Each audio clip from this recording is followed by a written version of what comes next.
दिखा रहे हैं। केपी ओली हेलीकॉप्टर में बैठकर नेपाल छोड़ते हुए नजर आ रहे हैं। आपको बता दें कि एक केपी ओली ने थोड़ी देर पहले नेपाल के प्रधानमंत्री पद से इस्तीफा दिया है। आपको बता दें कि नेपाल में सोशल मीडिया प्लेटफॉर्म्स पर बैन लगाने को लेकर के एक अफवाह फैली, लेकिन सच बात और सच्ची खबर ये कि बैन नहीं बल्कि उन तमाम एप्लीकेशंस को उस देश में जहां वो चल रहे हैं वहां रजिस्ट्रेशन कराना अनिवार्य होगा और एक अपना ऑफिस खोलना भी जरूरी होगा। इसी को लेकर के नेपाल में एक कानून बना, एक शासनादेश जारी हुआ और उसके बाद से नेपाल जल उठा। लगभग बांग्लादेश के जैसे हालात नेपाल में देखने को मिल रहे हैं, लेकिन फर्क सिर्फ इतना है कि वहां पर मानवता की हत्या हो रही थी और यहां पर विपक्ष के इशारे पर सरकार पलट दी गई है। आपको बता दें कि जिन एप्लीकेशंस को बैन किया गया है उसमें ज्यादातर अमेरिका के हैं, लेकिन यहां भारत की तरफ से जिस तरीके का नेपाल के लिए रुख देखने को मिल रहा है वो एक सकारात्मक रुख है। अमेरिका इसके पीछे की जो बात है वो कही जा रही है वो ये है कि नेपाल में सरकार पलटने को लेकर वहां के राजा और विपक्ष उन दोनों का प्रदर्शनकारियों को समर्थन है। इसी के चलते आपको बता दें कि एक दिन पहले ही नेपाल के गृह मंत्री ने इस्तीफा दिया था, राष्ट्रपति ने इस्तीफा दिया था और आज प्रधानमंत्री ने इस्तीफा दे दिया है। यानी कि साफ तौर पर आप देख सकते हैं कि नेपाल में पूरी तरीके से तख्ता पलट हो चुका है। और इस तख्ता पलट के पीछे आखिर कौन है? युवाओं की ताकत कह सकते हैं या फिर युवाओं का जो प्रदर्शन है वो एक बड़ी वजह माना जा रहा है। तो ये तस्वीर केपी ओली की हम आपको दिखा रहे हैं जहां वो नेपाल छोड़ते हुए नजर आ रहे हैं। सूत्रों के हवाले से खबर आ रही है कि केपी ओली जो है वो भारत आ सकते हैं।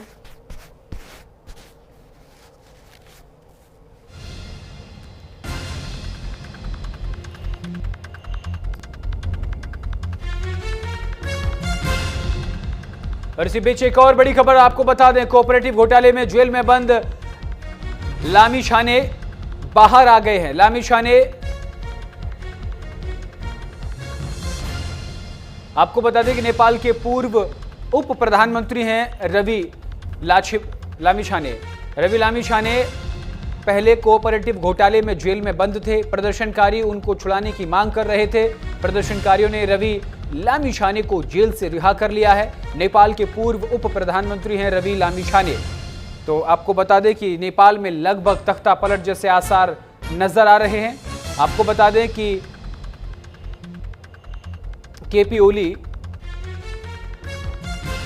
केपी शर्मा ओली का इस्तीफा मंजूर कर लिया गया है।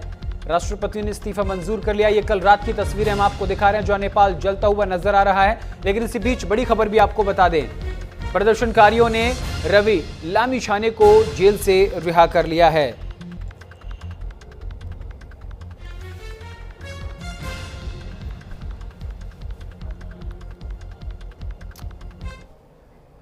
और अब चर्चा करेंगे। चर्चा में मेरे साथ दो बड़े मेहमान हमारे साथ जुड़ गए हैं। यूके देवनाथ हमारे साथ जुड़ गए हैं और उनके साथ और अनिल वग्दी। आप दोनों का बहुत बहुत स्वागत है। सबसे पहले यूके देवनाथ जी आपके पास आऊंगा मैं। नेपाल के हालात लगभग वैसे हो गए हैं जैसे बांग्लादेश के थे। फर्क सिर्फ इतना है कि वहां जो युद्ध था वहां मानवता जल रही थी, वहां इंसानियत शर्मसार हो रही थी। लेकिन जो नेपाल में हो रहा है वहां विपक्ष के इशारे पर सरकार को बदल कर रख दिया है। पहले गृह मंत्री इस्तीफा देते हैं, फिर प्रधानमंत्री ने इस्तीफा दे दिया और अब प्रधानमंत्री देश छोड़कर जा रहे हैं। क्या इसके पीछे विदेशी ताकत, विपक्ष का प्रदर्शन या फिर सोशल मीडिया ऐप बैन एक बहाना है? सरकार बदलना प्रमुख निशाना प्रदर्शनकारियों का। जी हाँ, नेपाल की जो सरकार है वो पिछले एक महीने से सरकारी मीडिया पर ये बताने की कोशिश कर रही थी कि कुछ बाहरी ताकतें हैं जो कि नेपाल की सरकार को तख्ता पलट करना चाहती हैं। नेपाल में ऐसे भी सोशल मीडिया पर जो बैन लगाया गया, सरकारी तौर पर तो ये कहा गया कि 26 सोशल मीडिया प्लेटफॉर्म्स में बैन इसलिए लगा दिया क्योंकि उन पे वो रजिस्टर नहीं करा रहे थे सरकार के साथ। अब रजिस्ट्रेशन कराने का जो प्रोसेस है बहुत ही कॉम्प्लेक्स है, समय लगता है। भारत में भी हमने हमारे तजुर्बे से देखा कि किसी भी सोशल मीडिया प्लेटफॉर्म को चाहे वो व्हाट्सएप हो, इंस्टा हो, रजिस्टर करके कॉन्ट्रैक्ट साइन करने में 3 से 6 महीने का समय लग जाता है। लेकिन यह गुस्सा कल तक था नेपाल में। जी कल रात से गुस्सा इसलिए नेपाल के लोगों में ज्यादा था, खासतौर से जेन जी जो लोग हैं, बच्चे हैं 18 साल से 28 साल के, गुस्सा ज्यादा था।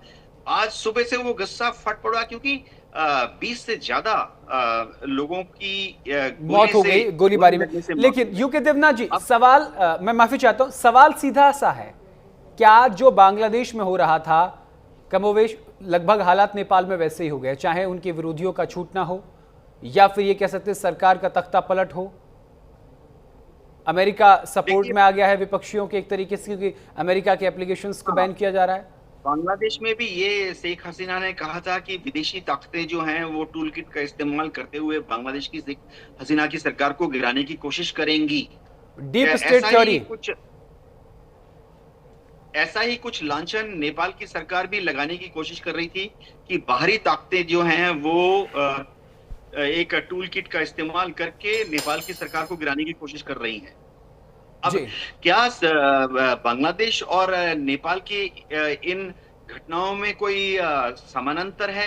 जाहिर बात है, श्रीलंका में भी हमने देखा कि जब आम आवाम किसी मुद्दे पर परेशान हो जाती है तो फिर वो कंट्रोल में नहीं रहती है। नेपाल में तो कोई विरोधी पक्ष भी नहीं था क्योंकि वहां नेपाली कांग्रेस ने भी सरकार को ही ज्वाइन कर लिया था। तो आम आवाम को, जेन जी को एक घुटन महसूस हो रही थी कि करप्शन इतना ज्यादा है, बेरोजगारी इतना ज्यादा है, और फाइनल कहते हैं ना कि फाइनली ऊंट की कमर कैसे टूटी, एक तिनके से। तिनका ये निकला कि 26 सोशल मीडिया प्लेटफॉर्म को बंद कर दिया गया। श्रीलंका में भी हमने ऐसा ही कुछ देखा था। दुनिया में जहां जहां जनता सड़कों पर आ जाती है, सरकार कोशिश करती है उसके बाद कि उसके ऊपर पुलिस को या फौज को लगा दिया जाए।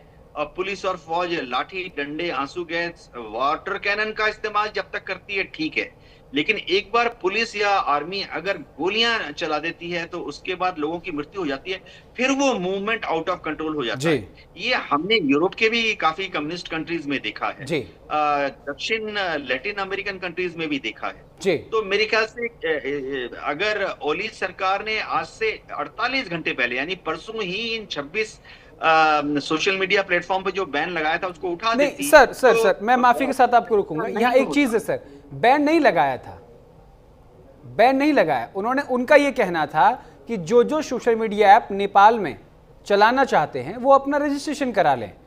जो मिस इन्फॉर्मेशन है, जो कैंपेनिंग है, जो दुष्प्रचार है, अफवाह हैं, उन पर रोक लगाने के लिए एक अपना ओएसडी यहाँ नियुक्त करें ताकि लोगों की समस्याएं जो हैं वो आसानी से उनका निस्तारण हो सके।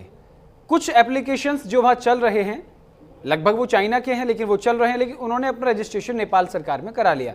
तो ये मिस इन्फॉर्मेशन थी और ऐसा वो पिछले 6 महीने से लगातार नोटिस सरकार इन एप्लीकेशंस को दे रही थी, लेकिन जब कोई सुनवाई नहीं हुई उसके बाद बैन लगा। और देखिए, ये तो मुद्दा निजी राष्ट्रीय सुरक्षा का है ना, अपनी राष्ट्रीय सुरक्षा के लिए सरकार फैसले ले सकती है, लेकिन यहां तो ये देखने को मिल रहा है कि जो कुछ बांग्लादेश में हुआ वो सब नेपाल में हो गया है।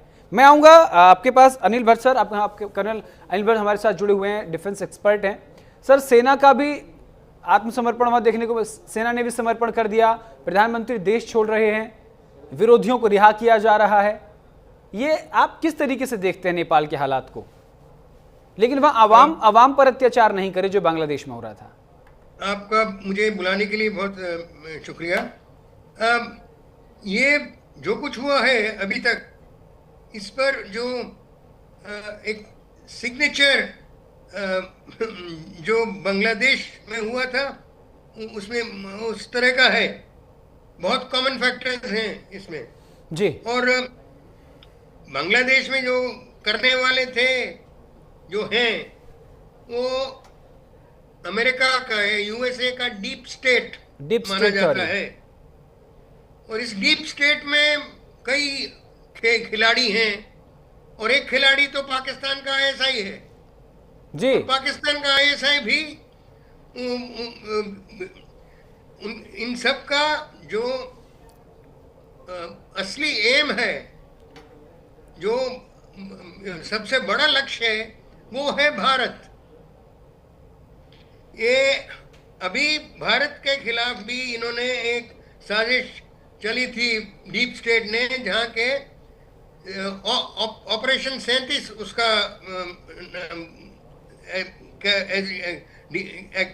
कैजुअल नाम दिया गया 37, क्योंकि उनका भट्ट साहब मैं माफी के साथ आपको रोकूंगा, भट्ट साहब माफी के साथ मैं आपको रोकूंगा। हम टीवी स्क्रीन पर दो तस्वीरें दिखा रहे हैं, अगस्त 2024 की, जब शेख हसीना बांग्लादेश छोड़कर भाग रही हैं, वो तस्वीर हम आपको टीवी स्क्रीन पर दिखा रहे हैं। और दूसरी तरफ नेपाल, केपी शर्मा ओली भागते हुए नजर आ रहे हैं, या फिर ये कैसे देश छोड़ते हुए नजर आ रहे हैं।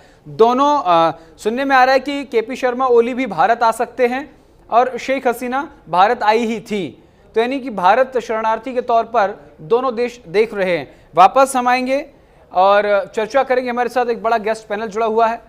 जी सर, आप अपनी बात पूरी कीजिए भट्ट सर। हाँ, तो ये जैसे देख रहे हैं, जिस ओली साहब को वही हो रहा है जो शेख हसीना के साथ हुआ जी। और वो ओली साहब अगर भारत आने की कोशिश में है तो मुझे पूरा यकीन है कि भारत की हमारी सरकार उनको शरण दे देगी, उसमें मुझे कोई शक नहीं है।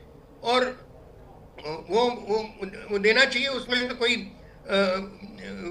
मेरे ख्याल मुझे शक नहीं है। लेकिन सबसे बड़ी बात यह है कि हमको बहुत आगाह रहना है, क्योंकि हमने अभी एक इनकी डीप स्टेट की एक पोल खोली है कि उनका जो साजिश थी, भारत के 37 संसद उनको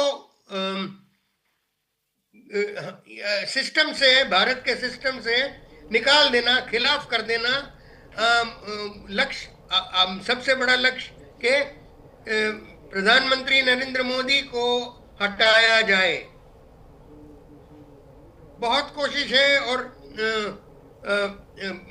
भगवान की कृपा से और हमारी जो कुछ हमारी सरकार की जो भी होशियारियां हैं